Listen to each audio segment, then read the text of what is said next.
옆에 계시는 분과 사랑의 인사 나누시겠습니다.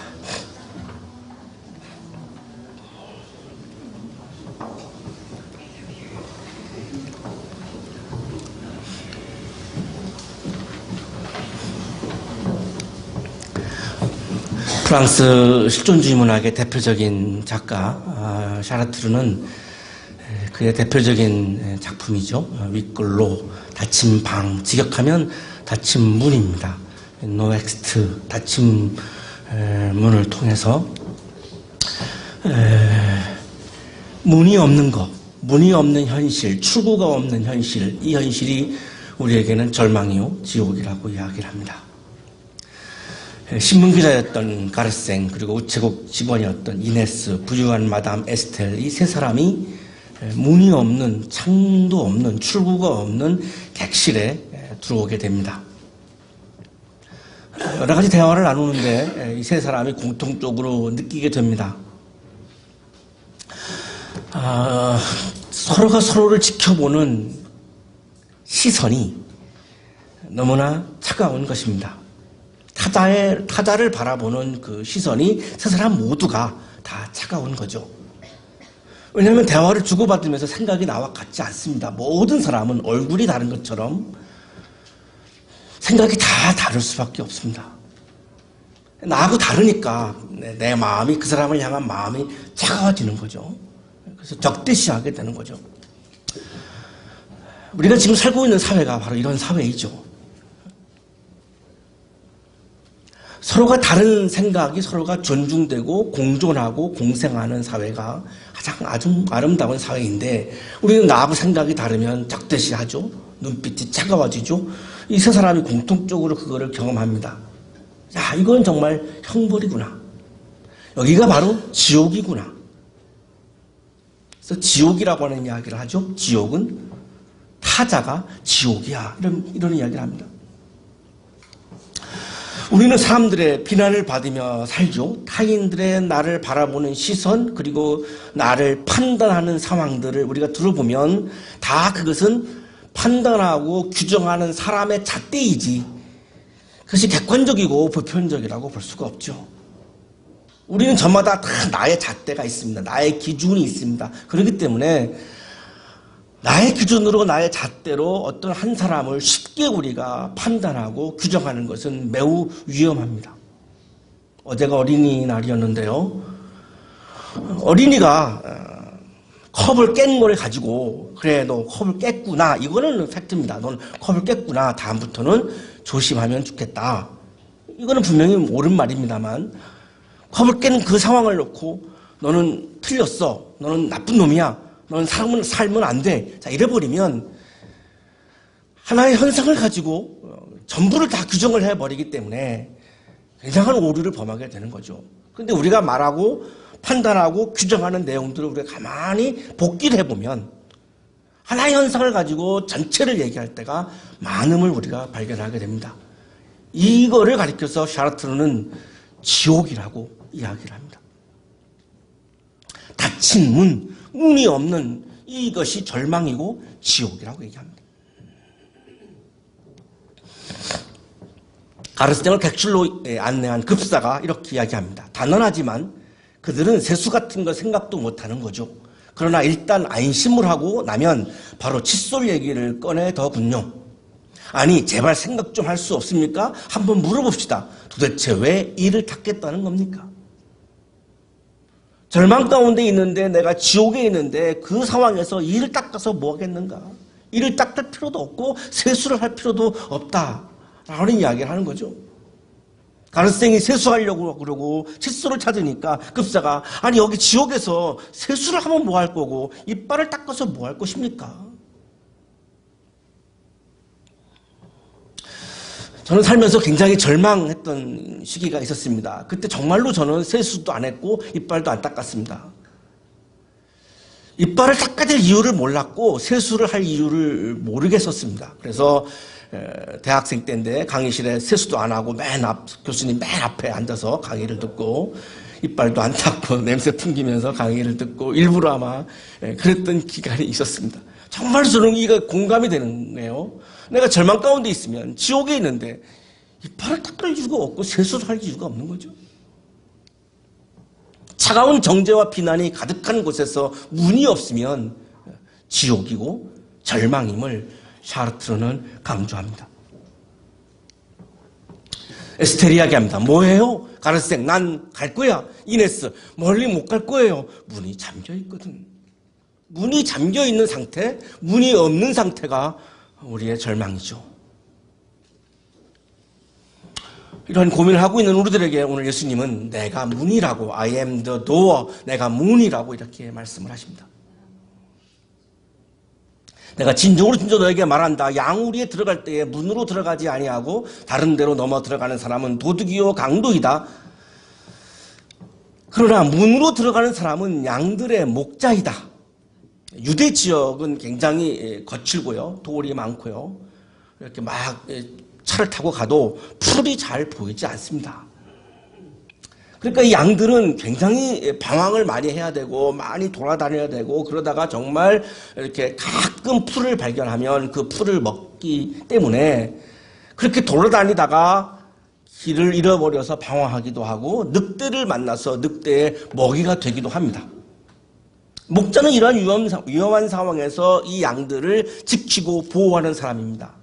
서양의 목자들은 양 뒤에서 양을 이렇게 몰고 다니지만 이스라엘의 목자들은 양들 앞에서 양을 끌고 갑니다. 왜냐하면 위험한 상황이 너무나 많이 벌어지기 때문에 맨 앞에서 양을 지켜야만 하기 때문에 이 점이 굉장히 다릅니다.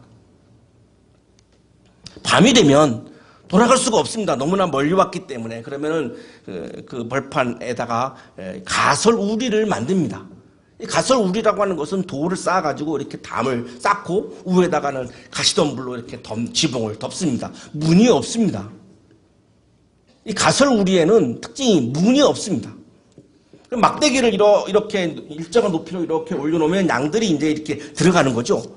이렇게 들어갈 때 하나하나 이렇게 들어갑니다. 양 한 마리 한 마리 이렇게 막대기 아래로 이렇게 들어가면 목자는 거기 서가지고 오늘 하루 종일 돌아다니면서 이 양이 상처가 있는지 없는지를 계속 이렇게 살피는 거죠. 이게 목자의 마음입니다. 자, 그러면 양들이 다 이제 안으로 들어갑니다. 들어가고 나면 목자는 이 입구에 이렇게 눕습니다. 입구에 딱 누우면 목자의 몸을 밟지 않고는 한 마리 양도 바깥으로 나갈 수가 없습니다. 늑대는 목자의 몸을 밟지 않고는 우리 안으로 들어갈 수가 없습니다. 여기서 나오는 말씀이 목자는 문이다라고 하는 말씀이 나오는 겁니다. 목자가 문입니다. 이 문이 따로 없기 때문에 목자 본인이 문인 거죠. 스스로 문이 되어서 양을 지키는 거죠. 문지기는 목자에게 문을 열어주고 양들은 그의 목소리를 알아듣는다. 그리고 목자는 자기 양들의 이름을 하나하나 불러서 이끌고 나간다. 이건 조금 이제 다른 상황인데요. 공동 우리에 들어가는 경우가 있습니다. 이렇게 이제 곳곳에 이렇게 공동으로 우리를 만들어 놓고 이제 문지기가 거기서 그 공동 우리를 이렇게 케어를 하죠. 그러면 양들이 들어가면 한 목자의 양만 들어가는 것이 아니라 막 섞여서 들어갑니다. 지금 이제 그 경우인데요. 그러면 이 문지기는 목자만 보고 들여보내지 양 세이지도 않습니다. 문제는 이제 아침이죠. 아침이 되면 이제 나가야 되는데 한 사람의 목자가 나가면 그 목자에 딸린 양들이 또 그대로 나가야 되는데 이걸 어떻게 다 확인할 거냐 이거죠. 양이 너무나 숫자가 많기 때문에 그럴 수가 없습니다. 아침에 목자가 메나라고 소리를 지르면 양들은 자기의 목자의 목소리를 기가 막히게 알아듣고 딱 따라 나섭니다. 정확합니다. 한 치의 오차도 없습니다. 내 목자의 목소리를 양들은 정확히 알고 있습니다. 그래서 이 문지기는 양들이 나갈 때 숫자를 확인하지 않습니다. 목자만 확인합니다. 굉장히 정확한 거죠.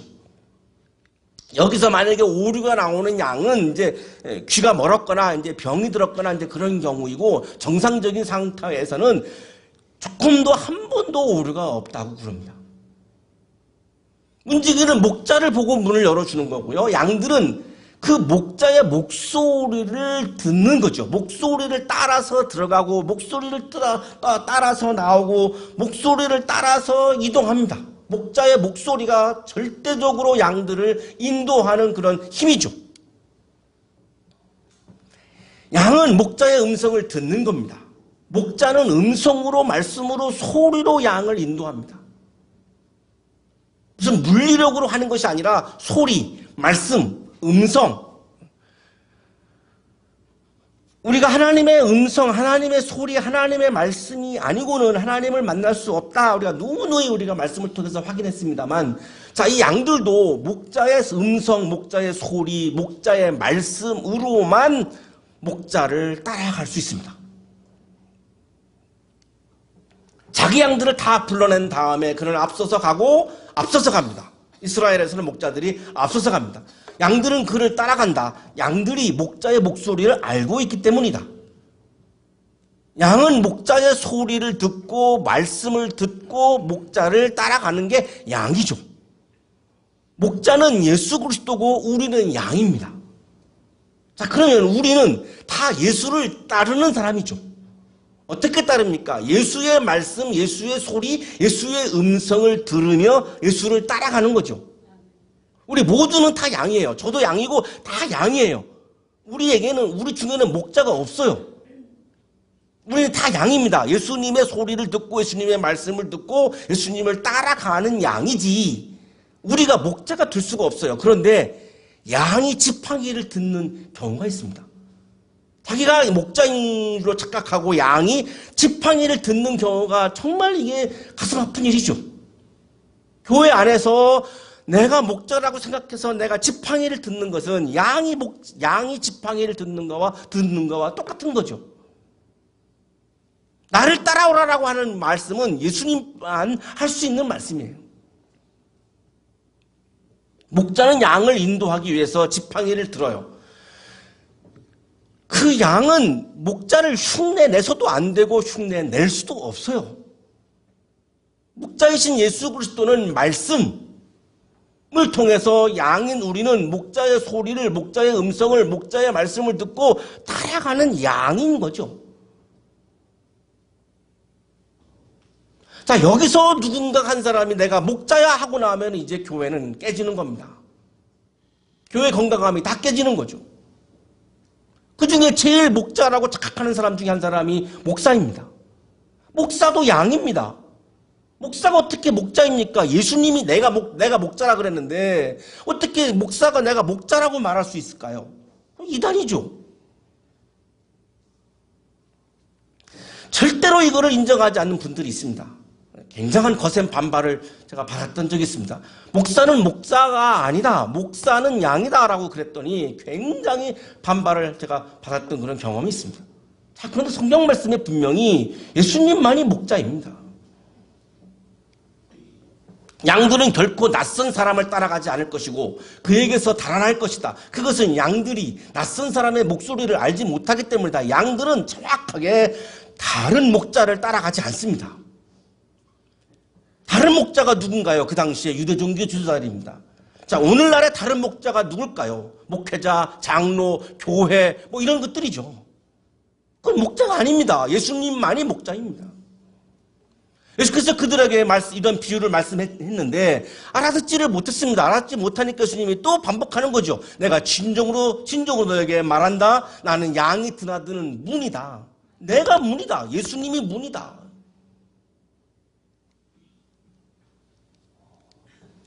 에고 에이미 해 티라. I am the door. 내가 문이다. 목자이신 예수 그리스도가 우리의 문이다.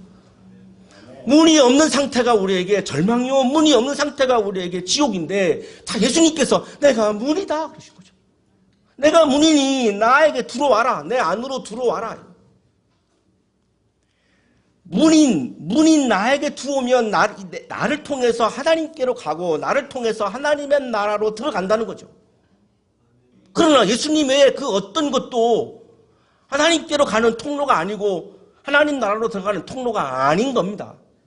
오로지 예수님만이 우리의 문이고 구원의 문이고 하나님 나라에 이르는 문이고 하나님께로 가는 문이고, 여기서 내가 내 스스로 나는 어린 양입니다라고 고백하지 아니하면 예수님을 목자로 인정할 수가 없습니다. 어린 양들은 굉장히 우둔합니다. 양은 굉장히 원래 우둔해서 잘 길도 잃어버리고 이렇게 막 명석하지 않습니다. 그리고 약합니다. 그래서 약한 사람들을 우리가 양같이 순하다 이렇게 비유를 하는데요. 굉장히 연약합니다. 그러니까 양은 오로지 목자의 음성에 귀를 기울이는 거죠. 목자의 음성만 듣고 목자의 소리에 예민해가지고 그 소리를 듣고 예수님을, 그 목자를 따라가는 거죠. 그런데 미련하고 약한 양이 지팡이를 들면 어떻게 되겠습니까? 그 양떼 모두가 다 그냥 죽는 거죠. 예수님을 나의 목자로 고백한다라고 하는 말씀은 내가 예수님의 인도를 받기 위해서 내가 예수 안으로 들어가는 겁니다. 예수 안으로 들어가는 건 뭐죠? 예수님의 말씀 안으로 들어가는 겁니다. 예수님의 현존 안으로, 예수님의 생명 안으로, 예수님의 정신세계 안으로, 예수님의 혼의 세계 안으로, 예수님의 그 말씀의 세계 안으로 들어간다는 말이 내가 예수님을 나의 목자로 내가 모신다는 고백입니다. 예수의 세계로 내가 들어가지 않고 오로지 나의 세계에 내가 고집한다면 예수님은 나의 목자가 아닌 거죠. 내가 목자인 거죠. 한국의 그리스도인들 중에는 목자가 너무나 많은 겁니다. 지금. 나보다 먼저 온 사람은 다 도둑이고 강도이다. 그래서 양들이 그들의 말을 듣지 않았다. 유대 종교주자들을 비유하는 거죠. 유대 종교주자들은 다 도둑이고 강도라는 거예요. 왜냐하면 문이 아닌데 본인이 자꾸 문이라 그러고 목자가 아닌데 목자라고 하니까, 그래서 자기들의 이권만 취하고 하니까 이거 다 도둑이고 강도라는 거죠. 예수님 앞에서 목자 행세를 하는 사람들은 다 강도라고 말씀합니다. 목사도 교회도 누구도 목자가 될 수 없습니다. 예수님만이 목자입니다. 스스로 목자라고 생각하는 사람들은 다 강도라고 예수님 말씀하시는 거죠.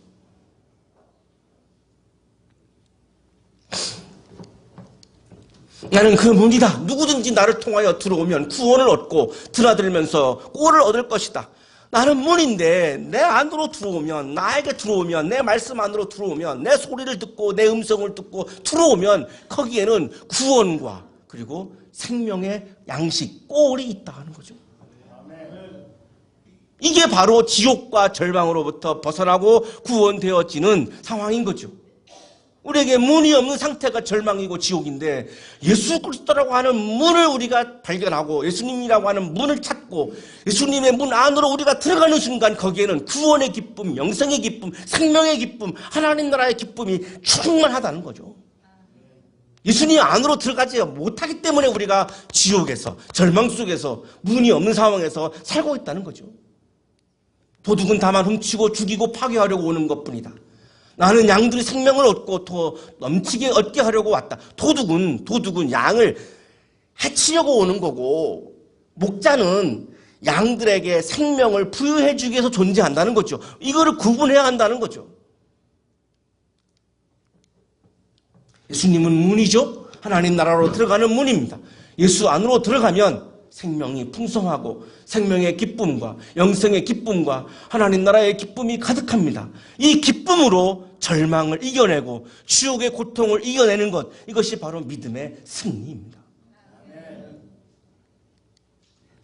이필찬 교수님의 주서인데요. 크리스토스돔이라고 하는 분은 황금의 입이라고 하는 별명을 가진 분인데, 안디옥 교회라고 있죠. 바울을 선교사로 파송했던 최초의 교회고요. 예루살렘 교회에서 이렇게 떨어져 나왔던 개척교회인데요. 300년도, 서기 300년도에 그 안디옥 교회에서 설교를 했던 분입니다.